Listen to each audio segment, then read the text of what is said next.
We've all seen the cliche in movies and TV shows like Stranger Things of the missing child on a milk carton. But did you know, for a brief period of time, that was real? Milk cartons were passed around the United States of America in order to help find missing children. And it all started in some place as innocuous as Des Moines, Iowa.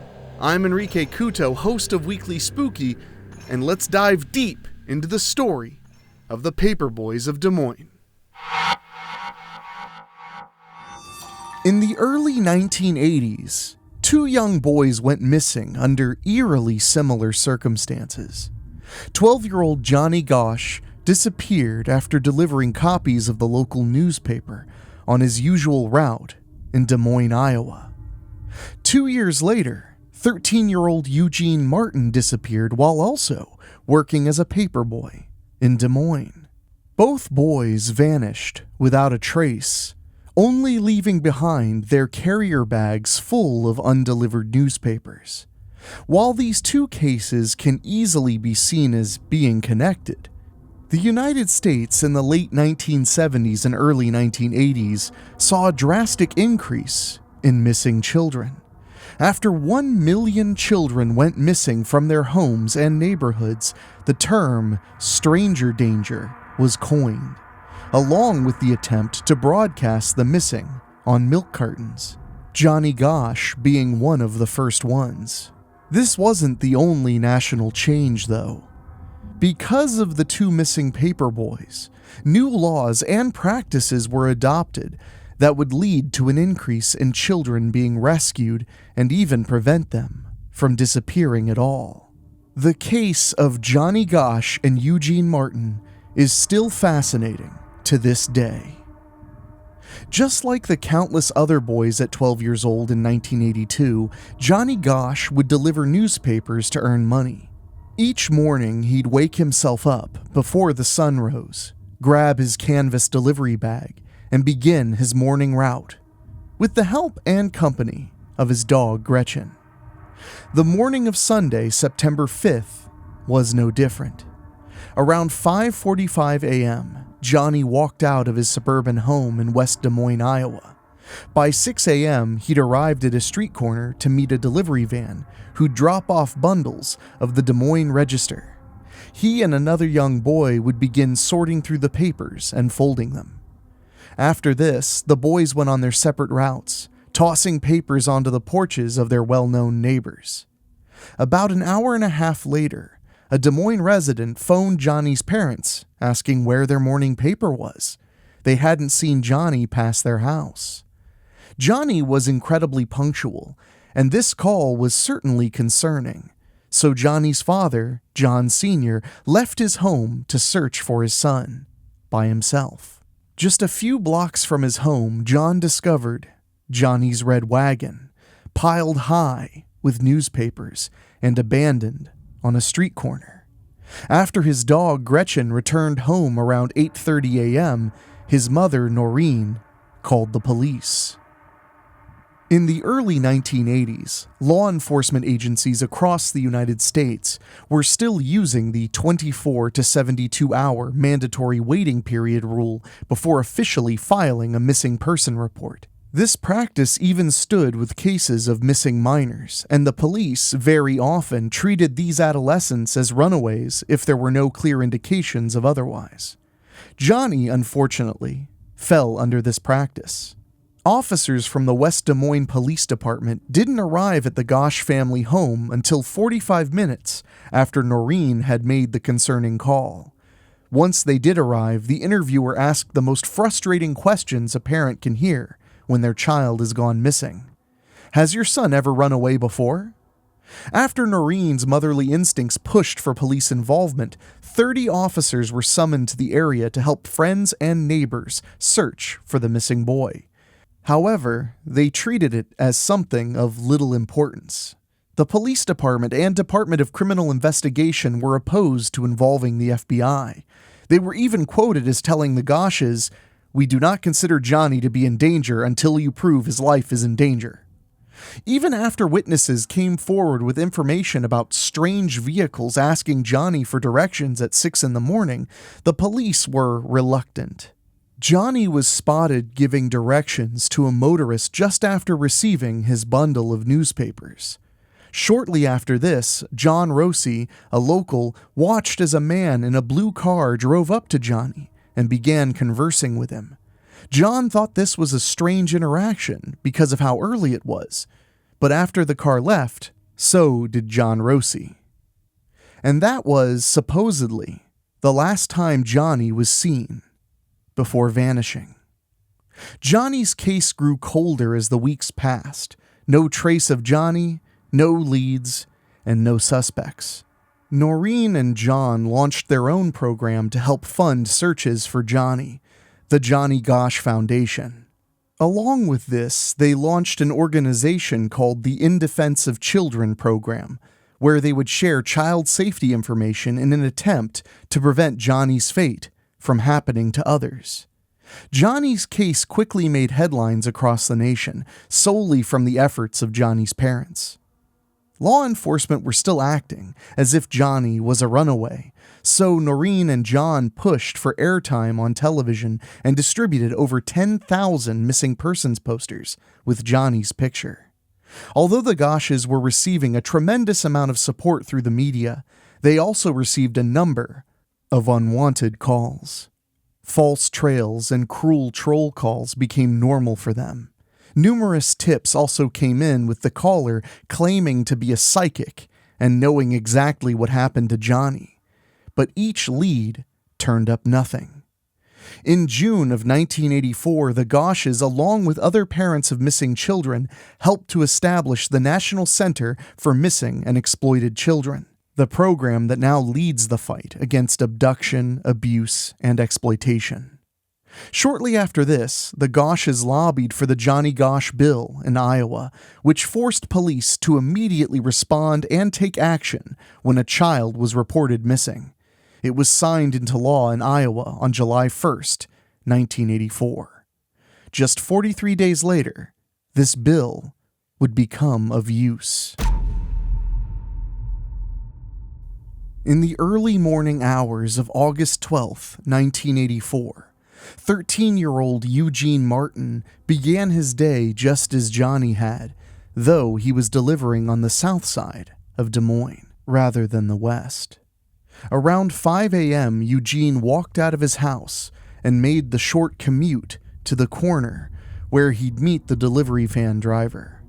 At around 5:15 a.m., he collected the bundles of the Des Moines Register and began sorting and folding them. It would later be discovered that several passers-by witnessed Eugene talking to a man while he stuffed his delivery bag with papers.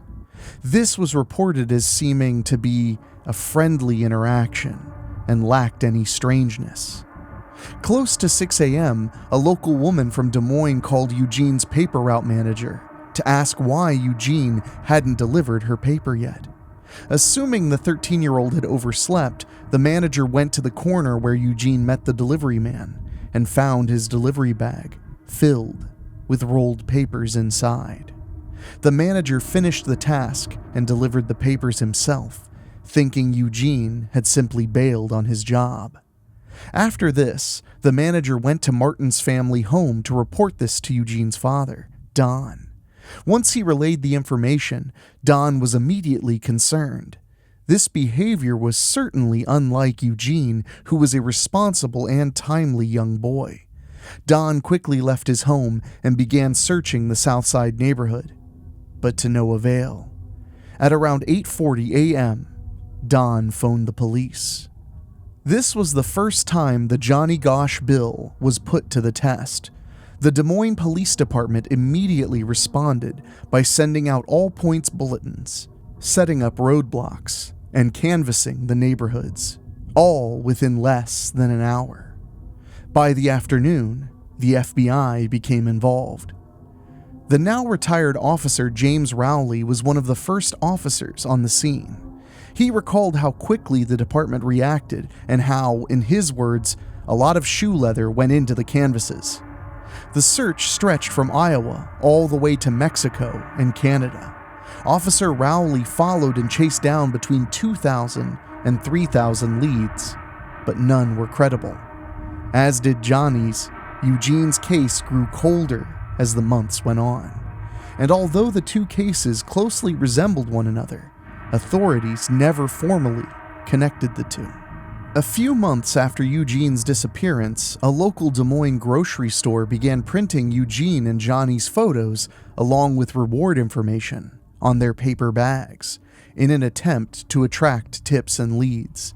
This sudden spark in Johnny's case gave Noreen Gosch hope that somebody would come forward with something, but she never did receive that call. Shortly after this, Anderson Erickson Dairy, a local Des Moines milk company, was the first dairy business to print photographs of missing children on its milk cartons. An employee and friend of the Martin family suggested this, and the photos were displayed on the sides of their half-gallon cartons. Next to Eugene's and Johnny's photos were short bios of them and reward information. The following week, another Des Moines dairy company began printing the same information as well. The campaign spread from Iowa to Illinois and all the way to California. By January of 1985, the National Child Safety Council began a nationwide missing children milk carton program. By this time, 700 of the 1,600 independent dairy companies had adopted the practice. Although this trickled into the mid-1990s, the milk carton campaign was short-lived and was only widely known and practiced for about 6 months. The timing and logistics that went into the printing process played a huge role in why the National Center for Missing and Exploited Children abandoned the program. The production and distribution time was painfully slow, and many times missing children returned home before their photos appeared on a milk carton. This, along with the companies converting from paper cartons to plastic jugs, halted the campaign. The program did, however, serve as an important precursor to the Amber Alert system, which was more effective and still in use today. This system helps law enforcement agencies and media outlets distribute news of child abductions immediately. Though the milk carton program gave neither of the boys' investigations any new leads, Noreen Gosch continued to hold out hope for Johnny. After 15 years of advocating for her son and other missing children, she reported a shocking story to the police.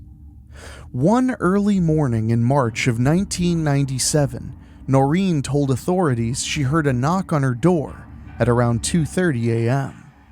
When she answered the door, she claimed she immediately recognized the man, who was then in his late 20s with long, grown-out hair. To prove he was her missing son, he lifted his shirt to reveal a birthmark on his chest, the same one Johnny was born with. Noreen reported Johnny was accompanied by another man whom she didn't know and who didn't speak. She spoke to her son for an hour and a half, but only with the approval of the man. Noreen didn't go to the police with this information right away because Johnny told her it would put both of their lives in danger if she did. However, she was too desperate for answers. The West Des Moines Police Department wouldn't comment on this sighting. Polk County Attorney John Sarcone told reporters that he is glad that Noreen believes her son is alive, but he thinks Johnny would be safer coming to the police. Dozens of people came to the police claiming to have seen the boys as far away as Africa, Canada, and Mexico, and Noreen Gosch insists to this day that she believes her boy was taken by a ring of international child sex traffickers. A man from Michigan, Robert Meyer, came forward with information for the Gosch family and claimed to be able to find their son. After a secret meeting in a Kansas City, Missouri airport on July 14th, the Gosch family gave Robert $11,000 after he promised he'd locate their son. After failing to deliver, Robert was suspected of defrauding the family, and though he wasn't arrested, reporters were able to obtain a 45-minute-long interview with him where he told an unbelievable story. Robert claimed to have been in Mexico for reasons he wouldn't release. He told the interviewer that at the house he was staying in, there were many kids beaten and chained in the basement. He claimed to have information that was unknown to the public, like Johnny's scar on his ankle from a car accident and details of the blue car that was seen next to Johnny before he disappeared. However, it's believed this information was obtained from the Goshes when they met at the airport. Although Robert Meyer was adamant about seeing Johnny Gosch inside this house thousands of miles away, the tale was far too unbelievable for the police department or FBI to investigate. Today, Johnny Gosch has been missing for 40 years and Eugene Martin for 36. Both cases are still technically open in the Des Moines Police Department, but both are considered cold. And although Noreen Gosch still believes her son is alive after the sighting of him in 1997, it's believed by many and the authorities that both boys are no longer alive. Nearly 2 decades after Eugene disappeared, his parents passed away, both of them believing Eugene likely wasn't still alive. Noreen, however, still fights for her son, along with other missing children and their parents, today. She still holds out hope that one day she'll learn the answers about her son's fate. Although it took such tragic disappearances, the 2 missing Paperboys revolutionized the way authorities handle missing person cases. Many have never heard of these 2 names from the small Midwestern city, but many lives have been saved because of them.